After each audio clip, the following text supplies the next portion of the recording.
महावीर, डराओ मत, अभय मुद्रा। मतलब हिंदुस्तान के इतिहास में 3 फाउंडेशनल आइडियाज हैं। मोदी जी ने अपने भाषण में एक दिन कहा कि हिंदुस्तान ने किसी पर आक्रमण नहीं किया। उसका कारण है क्योंकि यह देश अहिंसा का देश है। यह देश डर का देश नहीं है। तो हमारे सारे के सारे महापुरुषों ने अहिंसा की बात की, डर मिटाने की बात की। डरो मत, डराओ मत, डरो मत, डराओ मत। और दूसरी तरफ शिव जी कहते हैं डरो मत, डराओ मत, अभय मुद्रा दिखाते हैं, अहिंसा की बात करते हैं, त्रिशूल को जमीन में गाड़ देते हैं। और जो लोग अपने आप को हिंदू कहते हैं वो 24 घंटा हिंसा हिंसा हिंसा, नफरत नफरत नफरत, असत्य सत्य असत्य।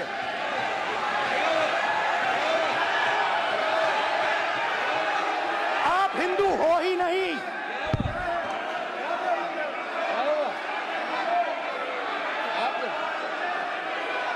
Just get me that picture of Shiva. I'm inside Speaker's office.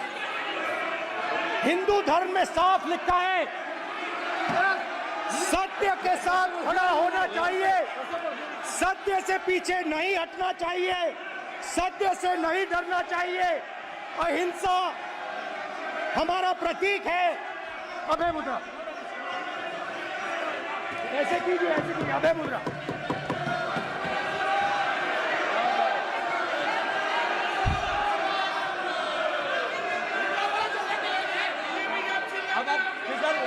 Speaker से कोई नहीं आएगा। Prime minister will not speak. Then Prime Minister will speak. Speaker की तरफ से कोई नहीं आएगा। This will happen here. Speaker If you are doing this, it will repeat again. भाई भाई भाई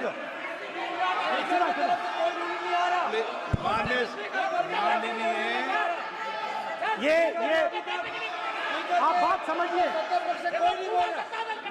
आप बात समझिए। ये इसलिए चिल्ला रहे हैं क्योंकि तीर जाके दिल में लगा है, दिल में जाके तीर लगा है, इसलिए ये चिल्ला रहे हैं। देखो चुप हो गए, देखिए स्पीकर साहब चुप हो गए सब।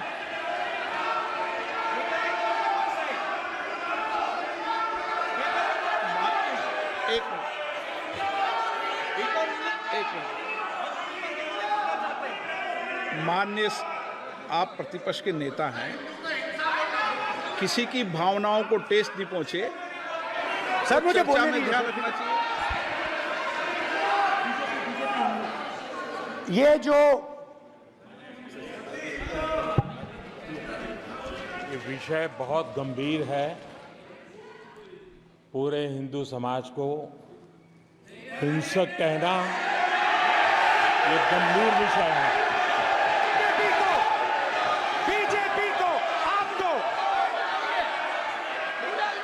नहीं, नरेंद्र मोदी जी पूरा हिंदू समाज नहीं है, बीजेपी पूरा हिंदू समाज नहीं है, आरएसएस पूरा हिंदू समाज नहीं है।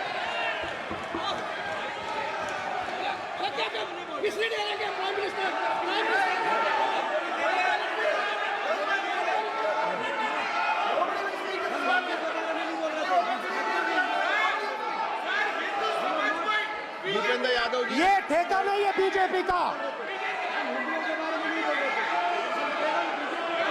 भूपेंद्र यादव जी बोलना चाहते हैं आप? ये सब हिंदू हैं यहाँ पे, ये सब हिंदू हैं। माननीय अध्यक्ष जी, प्रतिपक्ष के नेता आज पहली बार इस सदन को संबोधित कर रहे हैं। मैं 2 नियम रूल 349 और रूल 352 के संबंध में आपका ध्यान आकर्षित करना चाहता हूं। सबसे पहले तो प्रतिपक्ष के नेता को बोलने का तरीका आना चाहिए। 349 जो 12 है वो स्पष्ट रूप से कहता है शैल नॉट सिट और stand with back toward the chair. वो लगातार आपकी तरफ पीठ करके खड़े हैं, नियमों के खिलाफ है, जो उनको शोभा नहीं देता। दूसरा अध्यक्ष महोदय, नहीं तो एड्रेस करके बोलो। दूसरा अध्यक्ष महोदय आर्टिकल रूल 352 रूल 2 ये कहता है make personal reference by way of making an allegation imputing a motive to or a questioning the बोना फाइडी। इन्होंने पूरे विपक्ष के सदस्यों पे नहीं बल्कि इससे बाहर जाकर पूरे एक हिंदू समाज के ऊपर एलिगेशन लगाया है। इनकी बोनाफाइड गलत है, इनके खड़े होने का तरीका गलत है। सदस्यों में तो लगाया ही है। माननीय अध्यक्ष जी,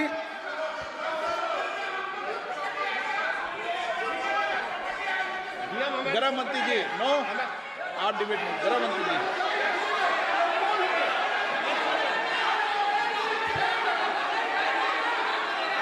माननीय अध्यक्ष जी,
सर, अगर आप हिंदू धर्म के जो महापुरुष हैं, महापुरुष छोड़िए, अगर आप शिव जी को देखें तो क्या हो रहा है सर?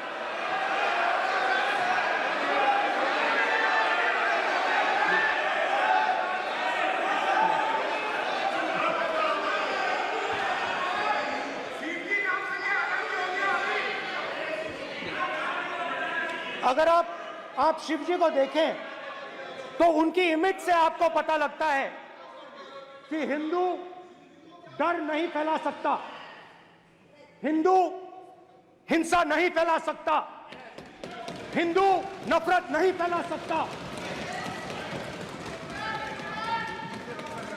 और बीजेपी 24 घंटा नफरत, हिंसा, नफरत, हिंसा, नफरत, हिंसा।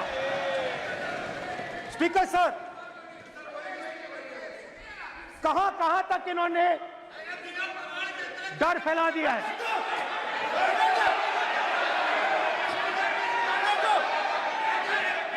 प्लीज सर, कहां तक इन लोगों ने डर फैला दिया? मैं आपको अयोध्या से शुरू करता हूं। सर नमस्कार। शाबाश। अयोध्या ने आपको मैसेज भेजा, अयोध्या ने राम भगवान। सर क्या रूलिंग सर? मेरा व्यवस्था का सवाल है।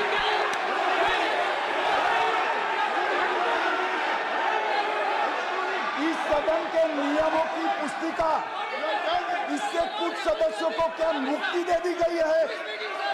आपके गाइडेंस के बाद भी बार बार तस्वीर बताना, पूरे बीजेपी को हिंसा कर रही है ऐसे कहना, खड़े होकर एक दूसरे के बीच में हस्तधून करना, सारे नियम इनको लागू नहीं होते हैं। नियम मालूम नहीं है तो ट्यूशन रख ले साहब। सदन इस तरह से नहीं चल सकता है। ये सदन, मेरा आपसे आग्रह है कि ये सदन ऑर्डर में रहना चाहिए, नियमों के अनुसार रहना चाहिए। ये हम सभी सदस्यों का आपसे विनंती है। स्पीकर सर, एक मिनट प्लीज। माननीय सदस्यगण, आप ही किताब राम बताएं। भगवान की जन्मभूमि तो ने अपेक्षा करता हूं कि अपन इसके नियम प्रक्रिया चले। नो, सब चले। नो, आपने बताया था नियम। नो,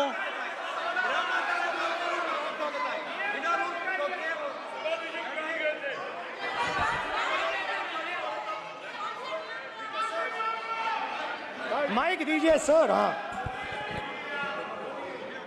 सर, मेरा सवाल है सर, इस माइक का कंट्रोलर किसके हाथ में? प्लीज बैठिए। सर ये ऑफ होता है, प्लीज बीच में माने ऑफ हो बैठिए जाता है। प्लीज। ये बार कई बार विषय उठ गई और बहुत गंभीर, और माननीय सदस्य, आप प्रतिपक्ष के नेता हैं, आप सदन के बाहर भी ये बात कहते हैं कि माइक बंद कर देते हैं। मैंने कई बार आग्रहपूर्वक किया कि आसन पर इस तरीके का आरोप नहीं लगाएं। नो, प्लीज बात सुनिए। आसन पर सभी दल के, प्लीज, आसन पर सभी दल के लोग बैठते हैं और सभी दल के लोग सभापति तालिका पे हैं, और सब जानते हैं कि एक व्यवस्था होती है, जिस भी माननीय सदस्यों को आग्रह किया जाता है बोलने का वो बोला जाता है, और जिसको आग्रह नहीं किया जाता उसका माइक चालू नहीं होता। आप बोलने के लिए खड़े, आपका माइक कभी बंद नहीं हुआ, कभी बंद नहीं हुआ। आप अगर आसन में जो भी विराज रहे हैं वो अगर आपका नाम नहीं पुकारते हैं तब माइक चालू नहीं होता। ये व्यवस्था हमेशा इस सदन की रही है, पुराने में भी और नए में भी। कभी आसन पे व्यक्ति पर माइक का कंट्रोल नहीं होता। दूसरा, माननीय प्रतिपक्ष के आप नेता हैं और आपसे ये अपेक्षा की जाती है कि आप लोकसभा की प्रक्रिया का संचार नियम का पालन करें, संविधान की जो व्यवस्थाएं दे रखी है उसकी पालन करें, और सदन में बोलते समय किसी भी धर्म को के ऊपर ऐसा आक्षेप नहीं करें जिससे पूरे देश के अंदर विषय पैदा हो। यह आपसे अपेक्षा की जाती है। सर, मैं बिल्कुल आपकी रिस्पेक्ट करता हूं स्पीकर सर, मगर मेरे भाषण के बीच में सच्चाई ये है कि माइक ऑफ हो जाता है। मैं क्या करूं, हो जाता है वो। अब आपने देखा मैंने अयोध्या शब्द यूज किया और माइक ऑफ हो गया। नो,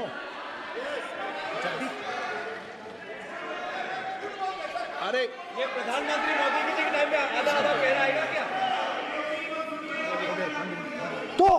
तो अयोध्या ने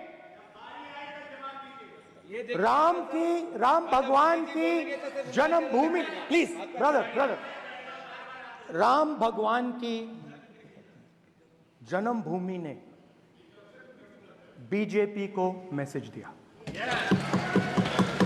और ये आपके सामने मैसेज बैठे हुए हैं। मैंने इनसे पूछा, कल कॉफी पी, इनसे मैंने पूछा बताइए ये हुआ क्या।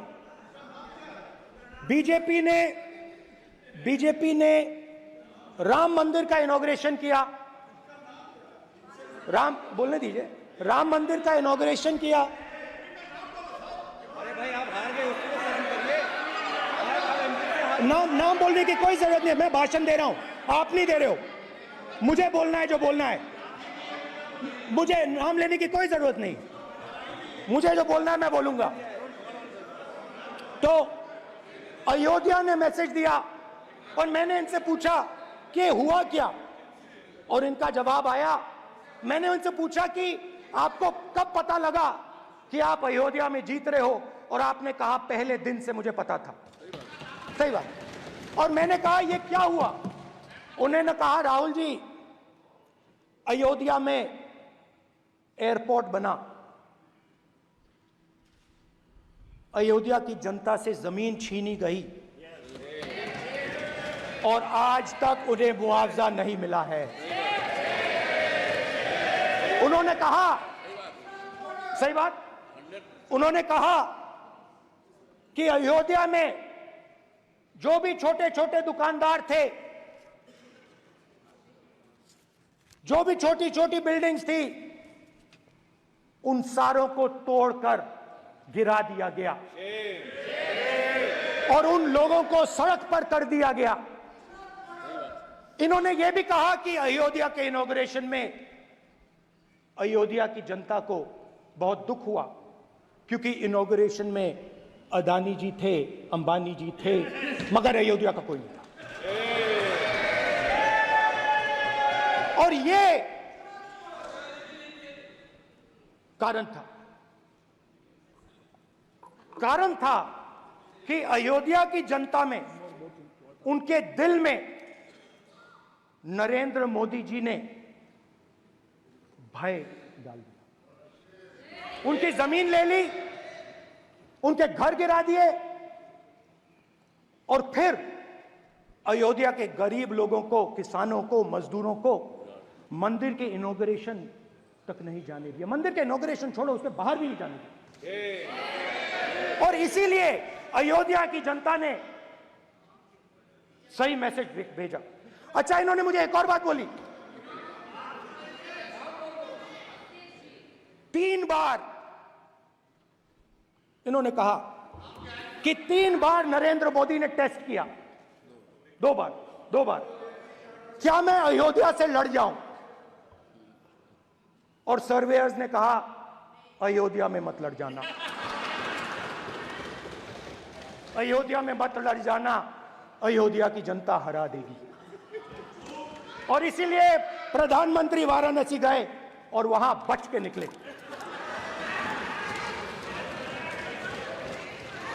तो अयोध्या की जनता को डराया, पूरे देश को डरा दिया। मैं आपको बताता हूं, आज सुबह में आया, राजनाथ सिंह जी ने मुस्कुरा के मुझे नमस्ते की और मोदी जी बैठे हैं, मुस्कुराहट नहीं, सीरियस, नमस्ते भी नहीं करते। कहीं मोदी जी ना देख लें, प्रॉब्लम हो जाएगी। वही कहानी गडकरी जी की है, सच्चाई है। अरे भाई, अयोध्या की जनता को छोड़ो, ये तो बीजेपी वालों को डराते हैं।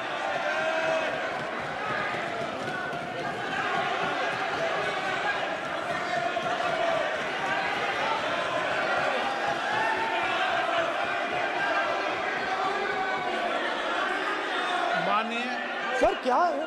माननीय एक मिनट, माननीय प्रतिपक्ष के नेता, एक मिनट, माननीय प्रतिपक्ष के नेता, आप सदन के वरिष्ठ नेता हैं। मेरा आपसे आग्रह है कि राष्ट्रपति अभिभाषण पर डिबेट हो रही है, इसकी गरिमा, राष्ट्रपति अभिभाषण की गरिमा रखे ना। ये तो अपेक्षा आपसे सब करते हैं कि आप राष्ट्रपति अभिभाषण पे बोले, नीतियां पे बोले, कार्यक्रमों में बोले। अब व्यक्तिगत रूप से नहीं, अगर आप ये उचित मानते हैं क्या? स्पीकर सर, ये उचित है? अगर आपकी पार्टी इसको उचित मानती है तो मुझे कुछ नहीं कहना। स्पीकर सर, माननीय अध्यक्ष जी, लोकतंत्र ने और संविधान ने मुझे सिखाया है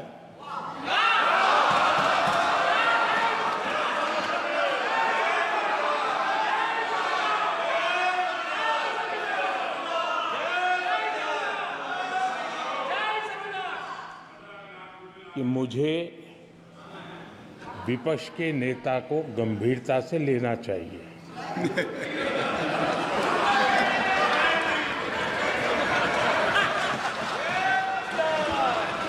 स्पीकर सर, आपने कहा कि डिबेट प्रेसिडेंट्स एड्रेस पे होनी चाहिए। ये जो मैंने किया है, अनुराग ठाकुर जी ने अयोध्या की बात की थी, अनुराग ठाकुर जी ने सनातन धर्म पर आक्रमण की बात की थी, इसीलिए मैंने ये किया है। मैं दिखाना चाहता हूं कि अयोध्या में क्या हुआ, अयोध्या की सच्चाई क्या थी। प्रेसिडेंट्स डिबेट में उन्होंने बात उठाई थी, मैंने बात बंद की। प्रधानमंत्री जी को अच्छी लगी अयोध्या के बाद अच्छी लगी, डर फैलाया और ऑपोजिशन का रिस्पांस एक साथ मिलकर भारत जोड़ो यात्रा, सारे के सारे ऑपोजिशन, पूरा देश एक साथ मिलकर कन्याकुमारी से कश्मीर तक चला। और जो आपने डर फैलाया, उसके बारे में यात्रा में बहुत कुछ सुनने को मिला। अभी तक याद है, सुबह 7 बजे, 7-8 बजे की बात थी, यात्रा में चल रहे थे। एक महिला आती है, हमारे साथ चलती है, मेरा हाथ पकड़ती है और घबराई हुई सी थी। तो मैंने पूछा क्या हुआ, वो मुझे कहती है मुझे मार रहा है, मुझे मार रहा है। मैंने पूछा कौन मार रहा है, कौन मार रहा है?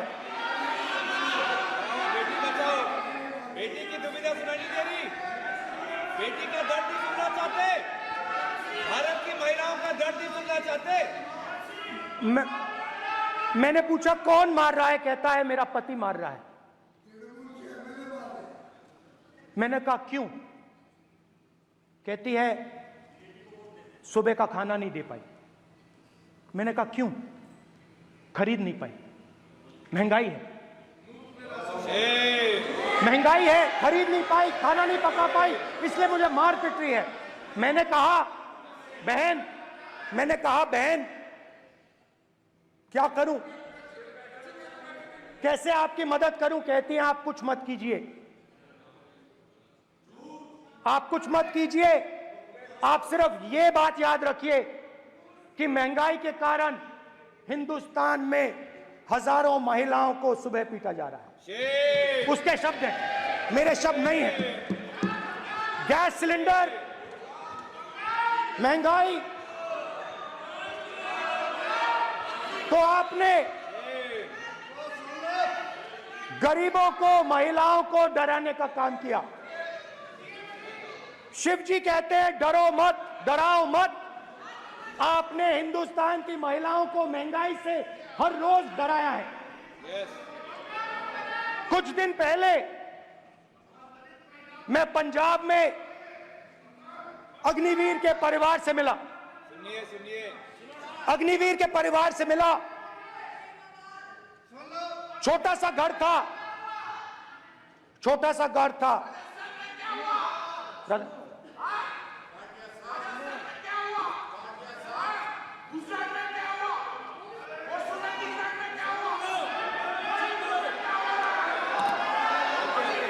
ठीक है सर,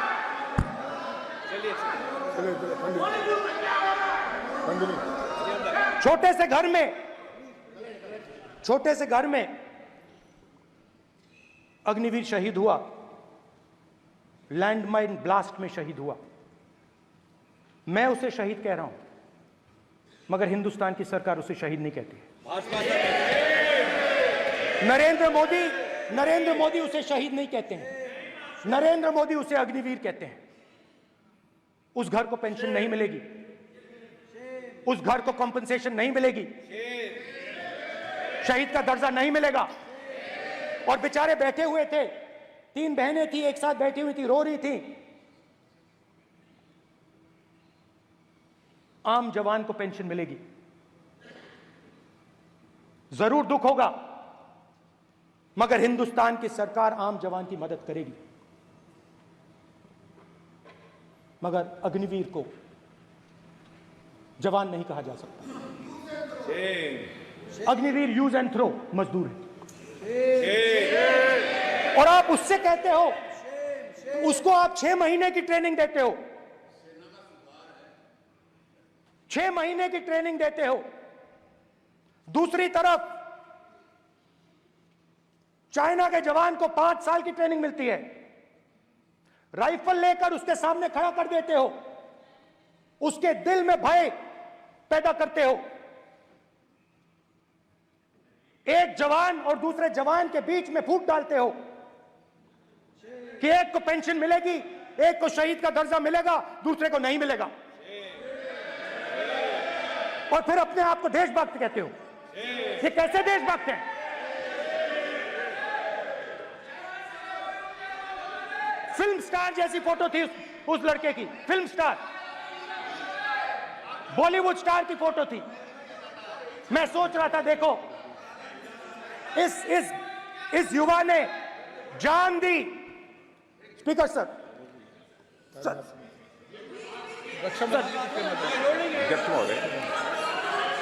अध्यक्ष महोदय, एक आदमी सब पर भारी। अध्यक्ष महोदय, मैं नेता प्रतिपक्ष से अनुरोध करना चाहूंगा, गलत बयानी करके सदन को गुमराह करने की कोशिश गलत नहीं है सर, गलत नहीं है सर, कर देना चाहता हूं कि युद्ध के दौरान अथवा सेवाओं की सुरक्षा के दौरान यदि हमारा कोई अग्निवीर का जवान शहीद होता है तो उसके 1 करोड़ रुपए की धनराशि सहायता के रूप में उसके परिवार को मुहैया कराई जाती है। इस प्रकार की गलत बयानी से सभी को गुमराह करने की कोशिश नहीं की जानी चाहिए। संसद महोदय, अध्यक्ष। स्पीकर सर, स्पीकर सर देखिए, स्पीकर सर देखिए, राजनाथ सिंह जी की एक राय है, मेरी एक राय है। सच्चाई अग्निवीरों को मालूम है, हमें बोलने की जरूरत नहीं है। अग्निवीर को किस चीज का सामना करना पड़ता है, शहीद का दर्जा मिलता है या नहीं मिलता है, कॉम्पनसेशन मिलता है नहीं मिलता है, पेंशन मिलती है नहीं मिलती है, वो उसको मालूम है। पॉइंट ऑफ ऑर्डर है मान्यवर। अब सदन के सामने 2 स्टेटमेंट हुए, एक हुआ विपक्ष के नेता का, दूसरा हुआ माननीय राजनाथ सिंह जी का, रक्षा मंत्री जी का।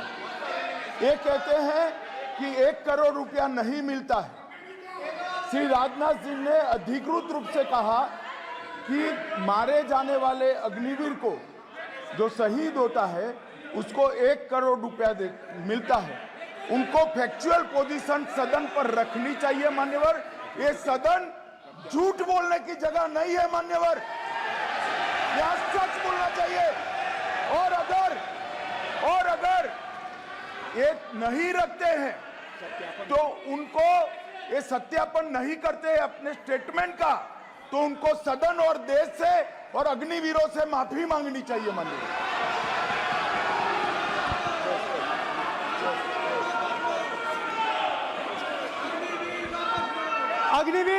अग्निवीर की सच्चाई मैंने फ्लोर ऑफ द हाउस पे रखी है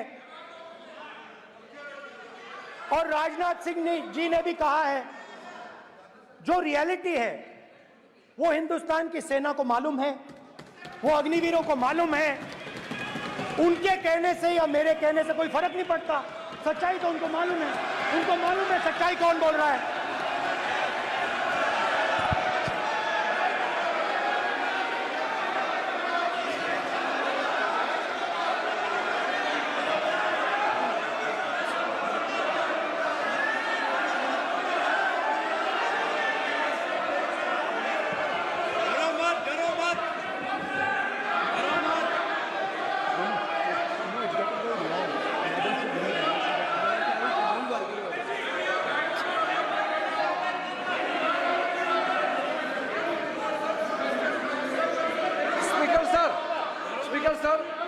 अभी डरो मत, मेरा छोटा सा अनुरोध है, क्योंकि सर ये विषय गंभीर है और अभी माननीय गृह मंत्री जी ने जो बात रखे हैं कि 2 स्टेटमेंट जो रक्षा मंत्री जी ने बताया सदन को और माननीय विपक्ष के नेता राहुल गांधी जी ने जो स्टेटमेंट रखा है, इसमें इन्होंने जो कहा है कि रक्षा मंत्री बोलने से क्या फर्क पड़ता है, इतना हल्का फुल्का कैसे स्टेटमेंट दे सकता है लीडर ऑफ ऑपोजिशन। इसलिए सर इन्होंने जो बात रखा है पुष्टि करना चाहिए और हम लोग भी सर नियम के मुताबिक अपना बात रखेंगे सर।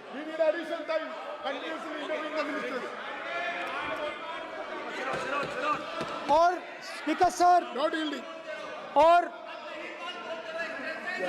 स्पीकर सर, देश की सेना जानती है, पूरा देश जानता है कि अग्निवीर स्कीम सेना का स्कीम नहीं है, पीएमओ का स्कीम है।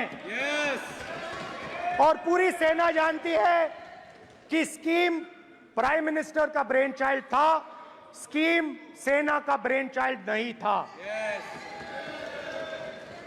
जैसे नोटबंदी की गई वैसे ही आर्बिट्री तरीके से। अध्यक्ष महोदय,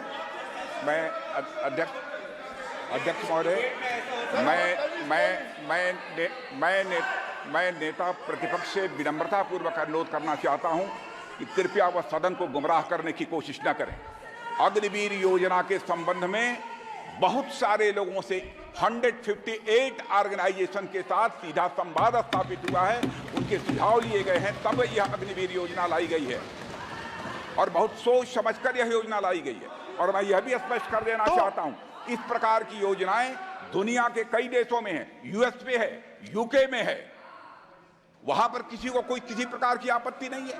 अब बिना अग्निवीर योजना के बारे में समझे, बिना उस संबंध में कोई पूरी जानकारी हासिल किए इस तरीके से सदन को गुमराह करना, इसे कदापि उचित नहीं ठहराया जा सकता। महोदय, मैं तो आपसे यह अनुरोध करूंगा, इसे सदन की कार्रवाई से बाहर निकाला जाना चाहिए।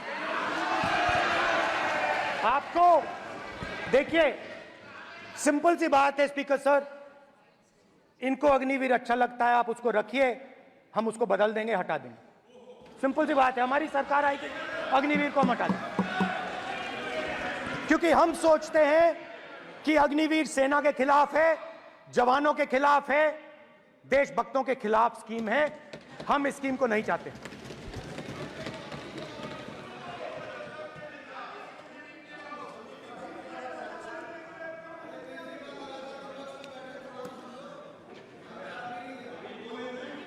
पहली बार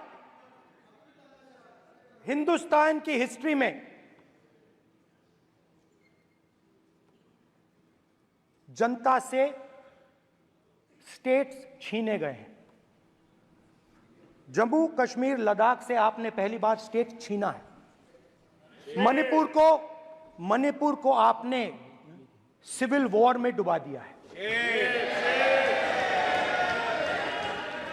मणिपुर को आपने और आपकी योजनाओं ने, आपकी पॉलिटिक्स ने जला दिया है। और आज तक हिंदुस्तान के प्रधानमंत्री मणिपुर नहीं गए हैं।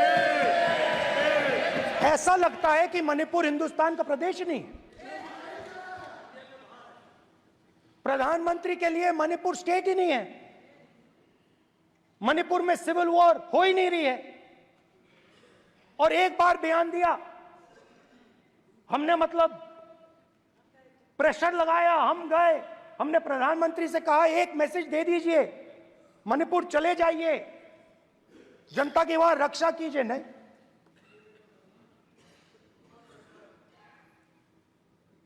मैं वहां गया, कुकीज और मेहते से दोनों से मिला। आज तक नहीं, आंसर नहीं मिलेगा, मिल नहीं सकता। मणिपुर इनके लिए हिंदुस्तान का प्रदेश ही नहीं है। मणिपुर है ही नहीं,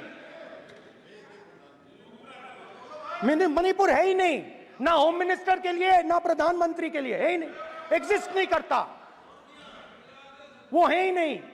ना प्रधानमंत्री जाएंगे बोलेंगे कुछ नहीं, जैसे कुछ नहीं हुआ वहां पे। मैं रिलीफ कैंप में गया,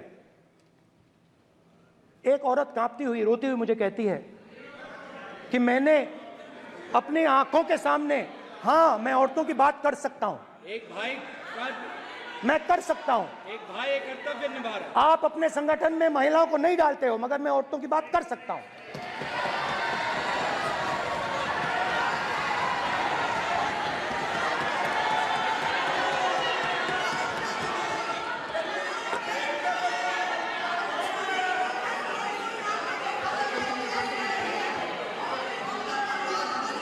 मुझे कहती है मैंने अपने आंखों के सामने, मेरे आंखों के सामने मेरे बच्चे को गोली मारी गई। मैं भागना नहीं चाहती थी, मैं मरना चाहती थी, उसके साथ मरना चाहती थी। मुझे घसीट के वहां से ले गए और फिर मेरे को अपने बच्चे की फोटो दिखाती है, कांपती हुई ऐसे फोटो दिखाती है। ये आपकी योजनाओं का नतीजा है। आपको शर्म आनी चाहिए।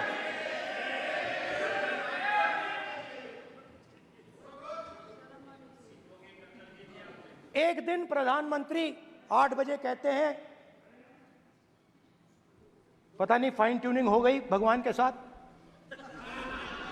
डायरेक्ट मैसेज भगवान, सर ने बोला है, सर प्रधानमंत्री ने ये बोला है, ये मैं नहीं बोल रहा हूं, प्रधानमंत्री ने बोला है कि मेरा डायरेक्ट कनेक्शन है भगवान के साथ, मैंने नहीं बोला,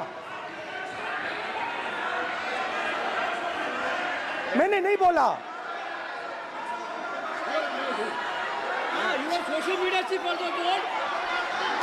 जगन्नाथ, एक मिनट प्लीज, एक मिनट तो एक पता मिनट नहीं- माननीय राहुल गांधी जी, एक मिनट, माननीय सुरेश, एक मिनट प्लीज, एक मिनट रविशंकर जी प्लीज, एक मिनट। माननीय सदस्यगण, आप वरिष्ठ नेता हैं, सदन के नेता होते माननीय प्रधानमंत्री जी, और हम सबको माननीय प्रधानमंत्री जी का सम्मान करना चाहिए। ये सदन में हमेशा उच्च कोटि की परंपरा मर्यादा रही है। नो सर नहीं, गौरव अगर आपको स्पीकर सर, मैं की पुरानी पार्टी है, गौरव स्पीकर सर, मैं रिस्पेक्ट कर रहा हूं। ये प्रधानमंत्री के शब्द हैं, मेरे शब्द नहीं हैं। ये प्रधानमंत्री जी ने कहा है, पब्लिक में मीडिया को कहा है कि मैं बायोलॉजिकल नहीं हूं, मेरा डायरेक्ट कनेक्शन भगवान के साथ है। मैं नहीं बोल रहा हूं, प्रधानमंत्री मोदी जी ने बोला है। तो पता नहीं उस टाइम 8 बजे भगवान का मैसेज आया होगा, हिंदुस्तान, वही मगर फिर श्री राम ने आपको दूसरा मैसेज दे दिया अयोध्या में। भगवान का मैसेज आया होगा, मोदी जी नोटबंदी कर दीजिए। नोटबंदी कर दिया, डायरेक्ट ऊपर से आया मैसेज, ऑर्डर आया खटाक। और अलग अलग ऑर्डर आते हैं। अदानी जी वाला ऑर्डर आता है, बंबई एयरपोर्ट अदानी जी को ऊपर से ऑर्डर आता है, खटाक खटाखट खटाखट खटाखट ऑर्डर आते हैं। तो नोटबंदी कर दी। स्मॉल और मीडियम बिजनेसेस जो हैं, जो हिंदुस्तान की रोजगार की रीढ़ की हड्डी है, बैकबोन है, उड़ा दिया,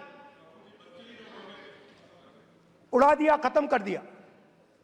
आज नतीजा यह है कि ये जो भी करना चाहे करें, हिंदुस्तान के युवाओं को रोजगार नहीं मिल सकता। Job creation backbone is broken, finish, खत्म। नोटबंदी की, गलत जीएसटी लागू की, उड़ा दिया। अब मैं सोचता हूं, पहले मैं सोचता था ये पता नहीं कैसे हुआ, अब मैं समझता हूं कि ये अदानी जी, अंबानी जी जैसे लोगों के लिए किया गया था। ये रास्ता साफ करने का तरीका था, रास्ता साफ करने का तरीका था। इनकम टैक्स डिपार्टमेंट उनके पीछे पड़ा रहता है। जीएसटी, डिमोनेटाइजेशन, 24 घंटा उनको तंग करते हैं। उनके कैश फ्लो को रिस्ट्रिक्ट करने की कोशिश करते हैं, कैश फ्लो को क्रश करने की कोशिश करते हैं कि वो परे हट जाएं और अरबपति उनकी जगह ले लें। आप किसी भी छोटे व्यापारी से पूछ लो, किसी भी स्मॉल मीडियम बिजनेस ओनर से पूछ लो, ये आपको बता देगा। गुजरात में मैं गया, टेक्सटाइल ओनर्स के साथ मेरी बात हुई। मैंने उनसे पूछा नोटबंदी क्यों हुई, जीएसटी क्यों हुई? साफ बोला अरबपतियों की मदद करने के लिए जीएसटी और नोटबंदी की गई है। नरेंद्र मोदी जी अरबपतियों के लिए काम करते हैं, सीधी सी बात।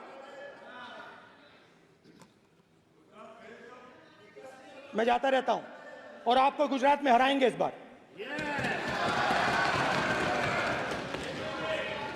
आप लिख के ले लो, आपको ऑपोजिशन इंडिया गठबंधन गुजरात में हराने जा रहा है।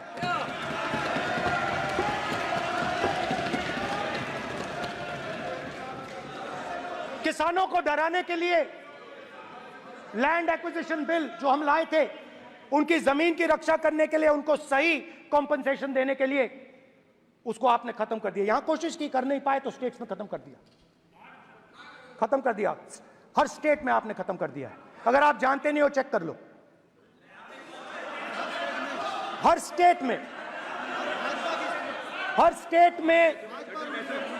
हर भाजपा की स्टेट में खत्म कर दिया। सर, हर भाजपा रूल स्टेट में खत्म किया है। हर भाजपा की रूल स्टेट में खत्म किया है।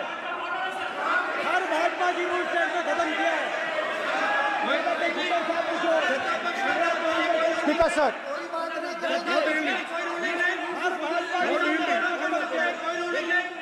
खट्टर साहब ने निर्देश नहीं,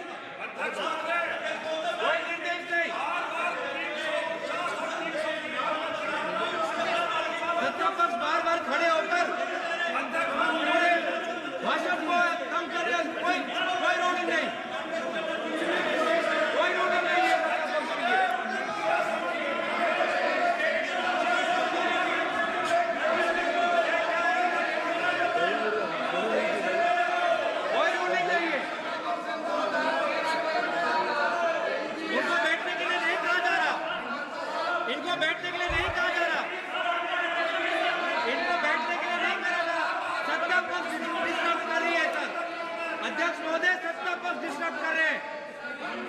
अध्यक्ष महोदय सत्ता पक्ष डिस्टर्ब कर रहे हैं।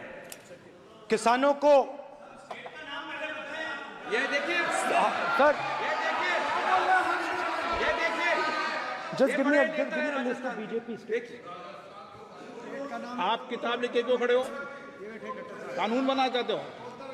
आप क्या बोलना चाहते हैं, कानून से बताओ। स्पीकर का डायरेक्शन है सर, स्पीकर का डायरेक्शन 115, और वो ये कहता है सर, वो ये कहता है कि कोई भी मेंबर यदि अपनी बातें कहना चाहता है, जैसे अग्निवीर के बारे में उन्होंने कहा या स्टेट के बारे में कहा, उनको ऑथेंटिकेट करना पड़ेगा, नहीं तो माफी मांगनी पड़ेगी। ये आपका डायरेक्शन है 115(1) और 115(2).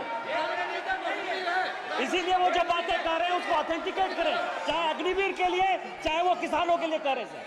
ये आपका डायरेक्शन है।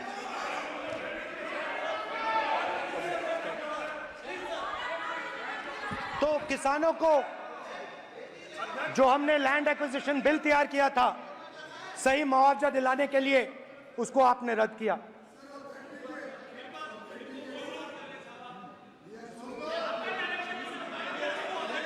विल ऑथेंटिकेट कर देंगे, ऑथेंटिकेट कर देंगे, कर देंगे हम ऑथेंटिकेट, बैठ जाओ, कर देंगे। उसके बाद किसानों को डराने के लिए, याद रखिए शिवजी कहते हैं डरो मत डराओ मत, किसानों को डराने के लिए आप 3 नए कानून लाए। प्रधानमंत्री ने उनसे कहा कि ये आपके फायदे के कानून हैं। सच्चाई थी कि वो अदानी जी अंबानी जी के फायदे के कानून थे। हिंदुस्तान के सारे किसान खड़े हो जाते हैं। आज तक सड़क ब्लॉक है। अगर आप वहां जाएंगे आज तक आपको दिखेगा कि वो सड़क जिस पे किसान आए थे वो आज तक बंद पड़ी हुई। हरियाणा में 2 जगह किसान खड़े हो गए, कहते हैं नहीं ये हमारा नहीं है, आप हमारे से हमारी मेहनत का फल छीनना चाहते हो, हम इस बात को एक्सेप्ट नहीं करेंगे। आप उनसे बात नहीं करते, आप उनको कहते हो, आप बात नहीं करते।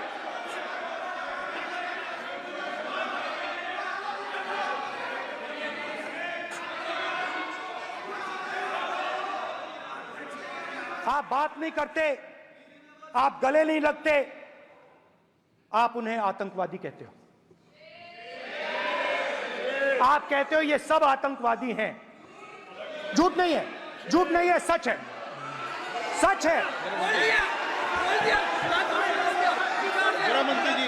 मान्यवर, मैं समझ रहा हूं कि विपक्ष के नेता नाते पहली बार बोल रहे हैं, मगर नियमों के पुस्तक के बाहर वो नहीं जा सकते। ये स्टेटमेंट करे कि हम कहते हैं कि किसान आतंकवादी, तो कैसे सदन में चल सकता है? मान्यवर, आप एक तरफा नियमों के ऊपर जाकर उनको रियायत दे रहे हो। मान्यवर, हमें संरक्षित करिए, ऐसे नहीं चलता। 700 किसान शहीद हुए। हमने इस हाउस में कहा कि किसानों के लिए मौन होना चाहिए, आपने मौन नहीं होने दिया। आपने कहा ये किसान नहीं है, आपके मुताबिक ये किसान नहीं थे, ये आतंकवादी थे। देखिए आपकी आइलाय सिर हिला रही हैं, वो भी सहमत हैं, कौर जी सहमत हैं। देखिए हमारी जरूरत नहीं है, वो सहमत हैं आपसे, वो सहमत हैं। माननीय बोला था माननीय सदस्य, एक शब्द उधर नहीं सर। किसान क्या मांग रहा है सर? स्पीकर सर, माननीय सदस्य, स्पीकर सर, किसान क्या मांग, सॉरी, मेरा ये आग्रह है, आपकी पार्टी का समय नहीं बचेगा। दोगे पूरा?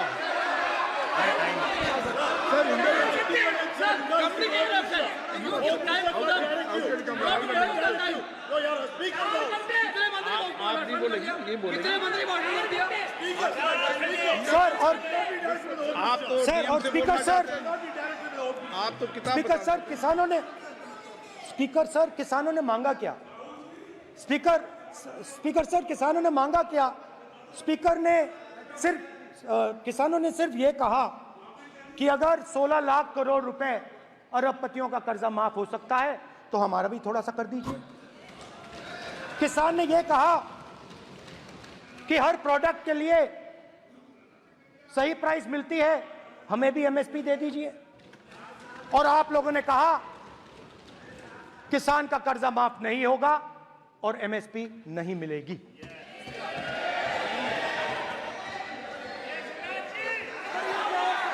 माननीय अध्यक्ष महोदय, ये गलत बयानी कर रहे हैं।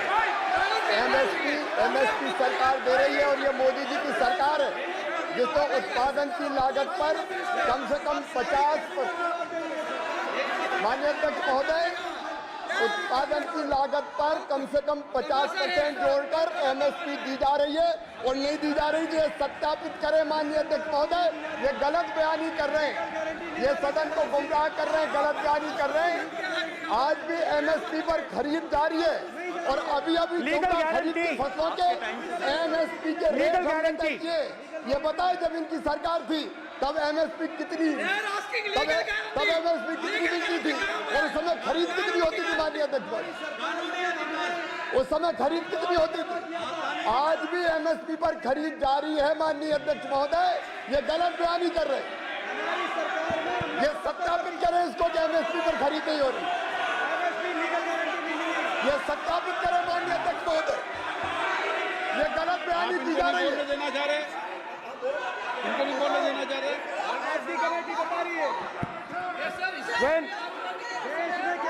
स्पीकर सर, एमएसपी जब मैं brother speaker sir, MSP with legal guarantee. Speaker sir, the issue is MSP with legal guarantee, not just MSP. MSP is being given. The issue is Kisans want MSP with legal guarantee, which you are not ready to give them. तो किसानों में आपने डर डाला, भय डाला, महिलाओं में महंगाई, गैस सिलेंडर, सेना में अग्निवीर, हर व्यक्ति के लिए आप लोगों ने भय का कोई ना कोई पैकेज दिया, गिफ्ट दिया, तोहफा दिया। स्टूडेंट्स की बात करते हैं। जो आप 2000 साल पहले की बात करते हो, थोड़ी सी भविष्य की भी बात कर देते हैं, इंडिया के फ्यूचर की बात कर देते हैं। रोजगार तो आपने खत्म कर दिया, नोटबंदी, जीएसटी, जो आपने स्मॉल एंड मीडियम बिजनेसेस थे उनको खत्म करके, युवाओं को आर्मी में अपॉर्चुनिटी मिलती थी, अग्निवीर उनके लिए आपने दे दिया, वो खत्म कर दिया, रास्ता ब्लॉक कर दिया। पब्लिक सेक्टर को आप प्राइवेटाइज करते हैं, वो रास्ता बंद कर दिया। और अब एक नया फैशन निकला है, नीट।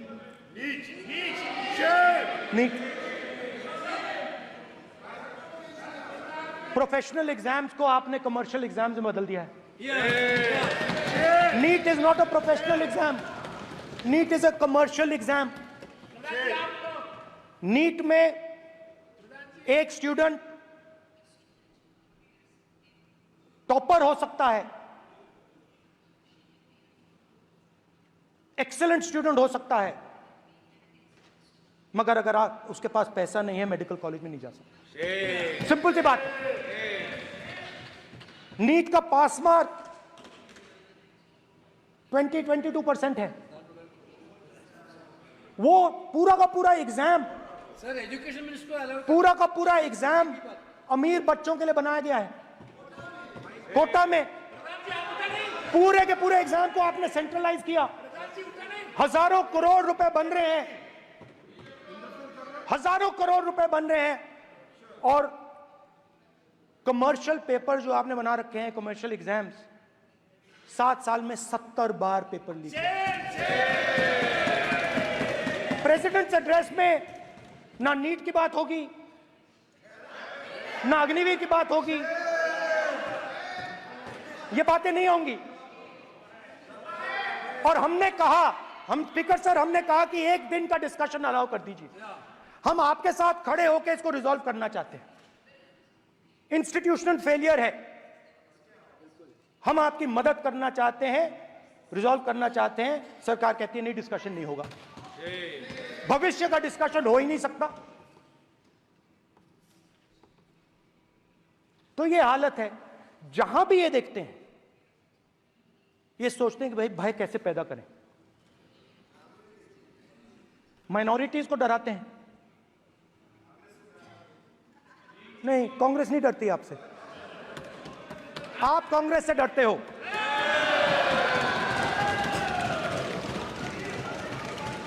हिंसा, नफरत, माइनॉरिटीज के खिलाफ, मुसलमानों के खिलाफ, सिखों के खिलाफ, क्रिश्चियंस के खिलाफ।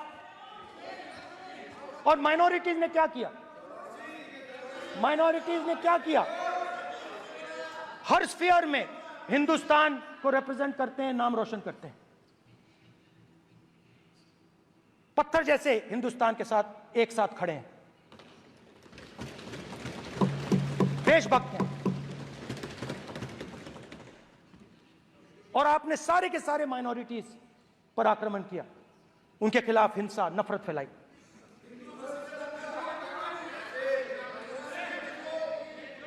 तो शिव जी कहते हैं, सर देखिए मेरा वो हटा दिया आपने सर, वो देखिए सर हटा दिया, कैमरा से हटा दिया। चेहरा देखिए, सर देखिए वापस आ गया सर, हटाओ माननीय सदस्य। ये देखो, एक मिनट देखा सर आपने? एक मिनट ये सर मैं प्लीज एक मिनट सर प्लीज एक मैं मिनट सर इतना कहना चाहता हूँ। प्लीज माननीय सदस्य प्लीज। नहीं ये ठीक नहीं है। नो मैं एक मिनट मान एक मिनट प्लीज एक minute.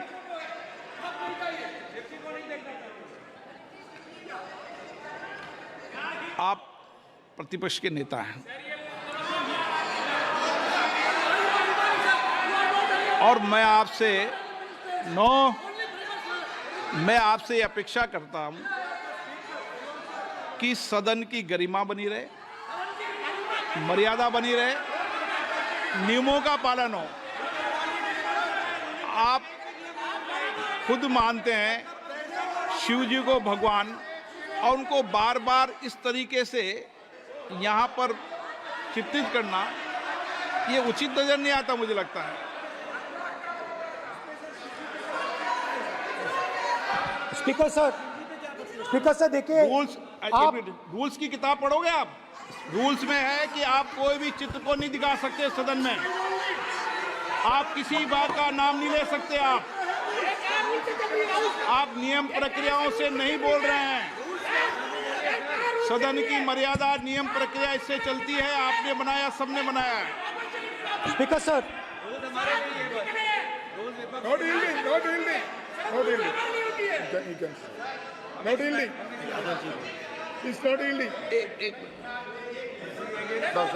Speaker sir this is not right.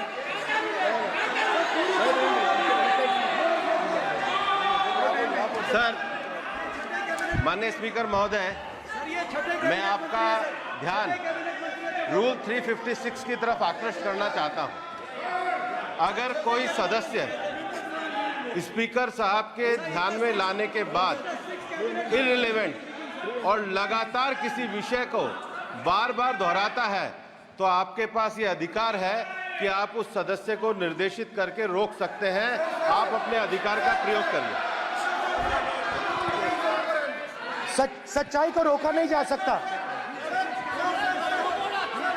हाँ बोल ये इविडेंट बोलो, रूल्स बोलो। अच्छा इनको रूल्स पे चलने दो। हाँ बोलो इविडेंट जी, रूल में नहीं है ये, अब रूल में नहीं है। 349 में कोई चित्र दिखा सकते हैं? चलिए बताइए। 349 हाँ सुनिए, सुनाओ आप इनको। सर 3492 फिर आपकी भी सुनो। While house in sitting, a member shall not interrupt any member while speaking by disorderly expression or noises or any other disorderly manner.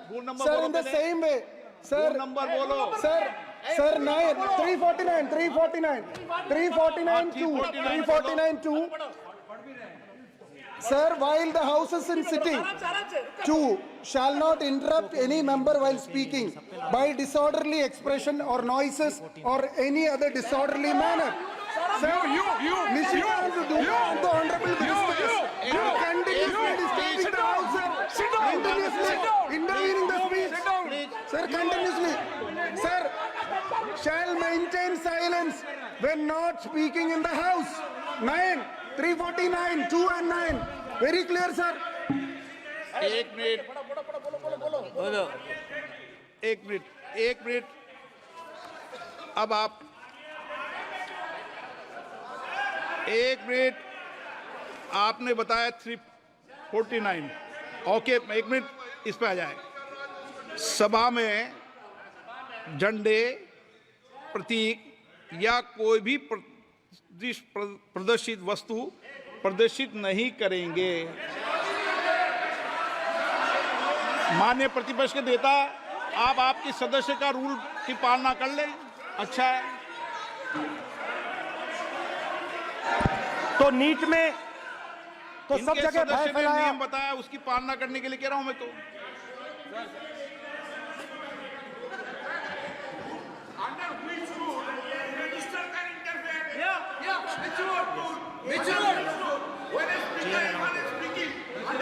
Almost all ministers intervene.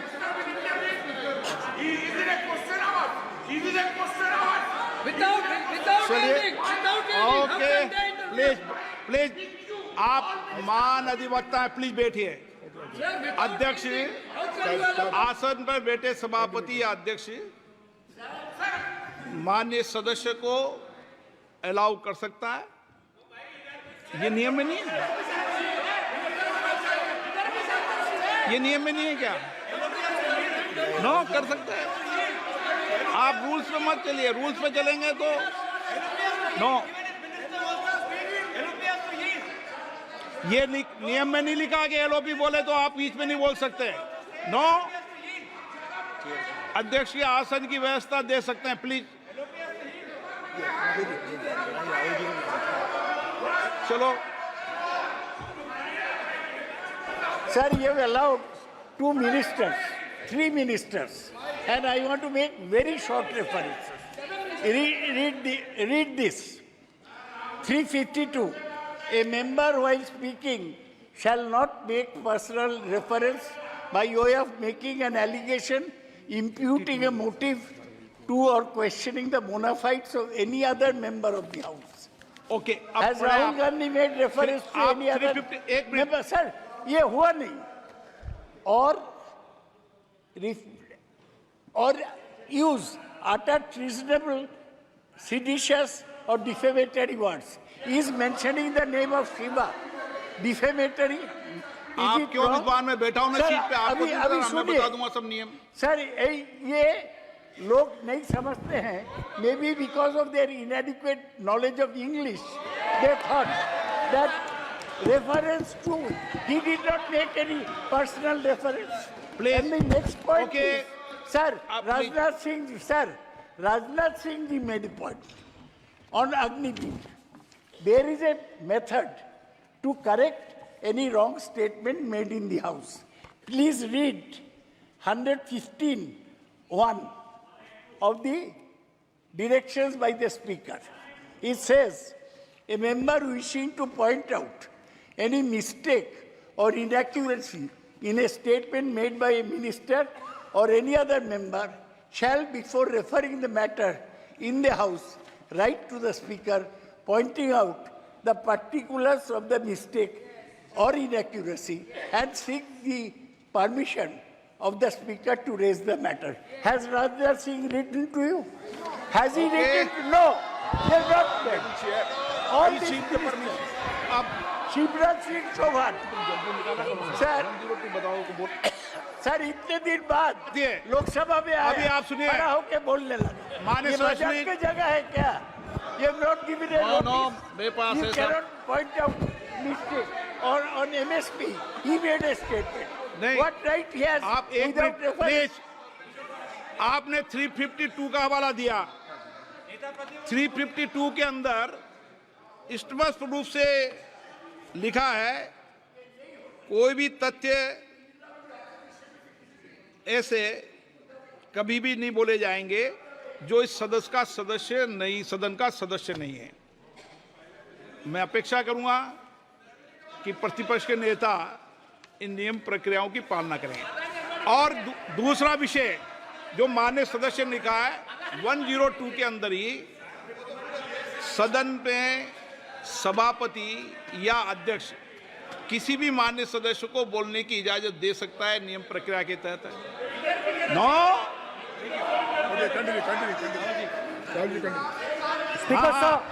Speaker sir, मेरी परमिशन से किसी को भी allow कर सकता हूं और मेरी बिना परमिशन के कोई नहीं बोला है।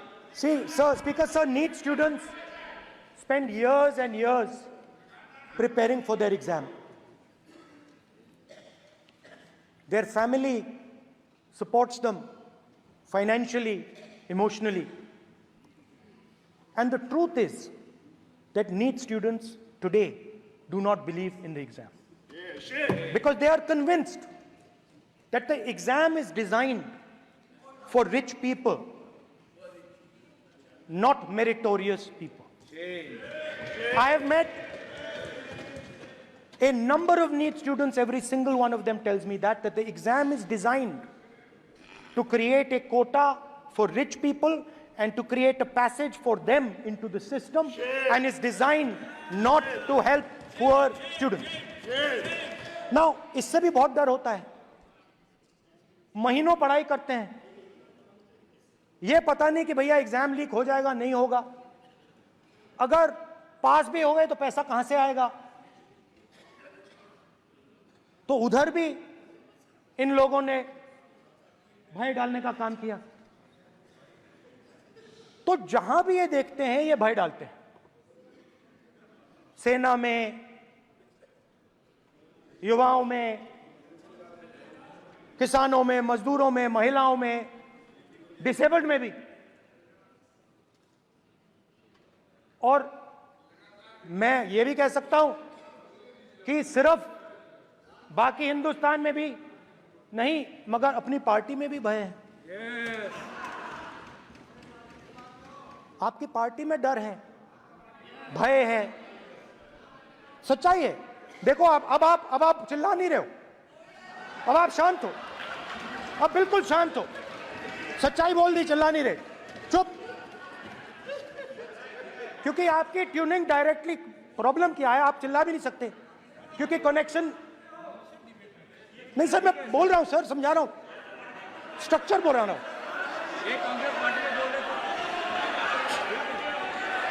सर लोकतंत्र में पार्टी में डेमोक्रेसी होनी चाहिए। कोई भी इन पार्टियों में कोई भी आके कुछ भी कह देता है। ग्रुप ऑफ 22, 23, 24, 25 सब जो बोलना है बोल देते हैं, मगर आपकी पार्टी में भय है। सत्यमेव जयते, ना डरो ना डराओ। Sir, when I became LOP, I realized something that I had not realized before. And it's also on the lines of the principles of Shiva. It's on those same lines. And the idea was that after becoming LOP, all my personal dreams, my personal aspirations, my personal fears have to be put aside. I am now actually two people. I'm not one person. I'm a constitutional person, and my job is to be leader of the opposition, to represent all these parties equally. In fact, I don't just represent the Congress party, I represent every single party. And I have to treat every single party with love and affection. So when Hemant Soren ji is in jail or Kejriwal is in jail, it should disturb me, it should hurt me. Yes. When you unleash your agencies on these political people, it is our job to defend them. Because there is a constitutional person and an individual. And what Shivji is saying is that when you are a constitutional person, the individual should die. The individual's aspirations, the individual's dreams should die. And you should become the voice of the people. Yes. Meaning that you should have no fantasies, no dreams, nothing. The perfect public representative is one who is actually dead. That is what Shivji is saying. You understand? Now, Speaker sir. Speaker sir, now, my advice.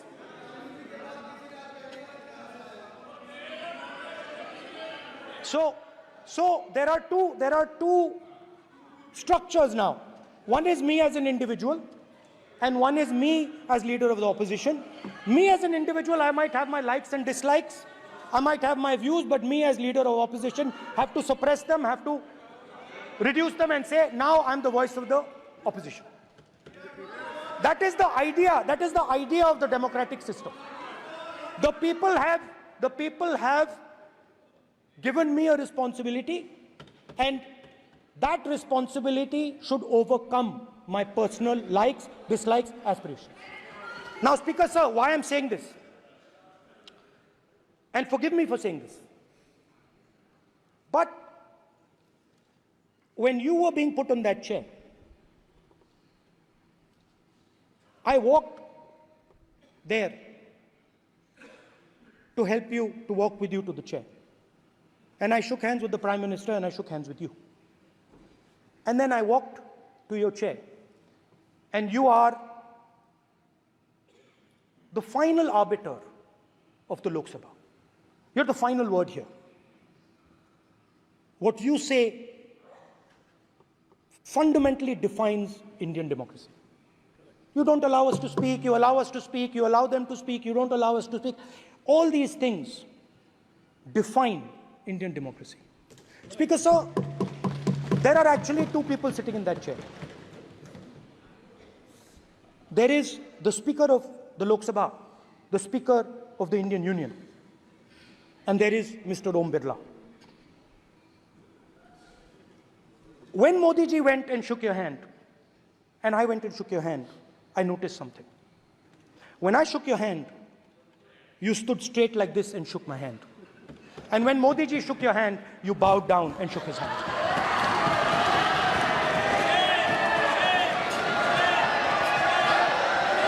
ये आसन के सामने आरोप है, ये chair के सामने आरोप कर रहे हैं माननीय। Now, with all respect, sir,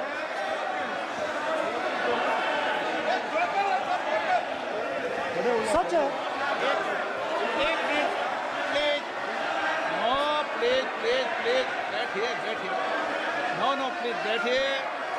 बैठिए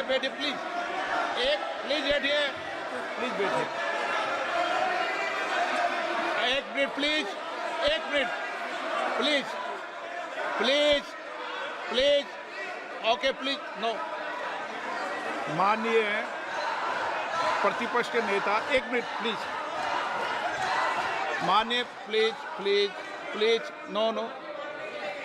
प्रतिपक्ष के माननीय नेता, माननीय प्रधानमंत्री सदन के नेता हैं, और मुझे मेरी संस्कृति संस्कार ये कहते हैं, व्यक्तिगत जीवन में भी, सार्वजनिक जीवन में भी, और इस आसन पर भी, जो हमसे बड़े हैं उनको झुककर नमस्कार करो।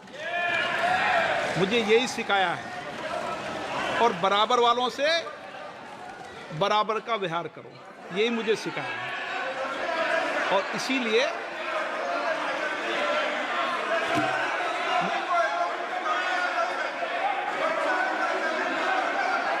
स्पीकर सर,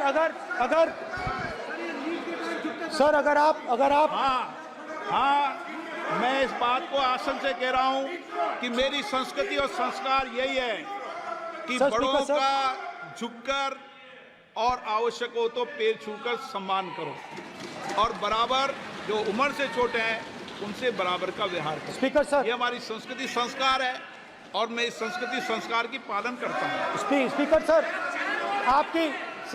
सर, आपकी बात को मैं एक्सेप्ट करता हूँ। स्पीकर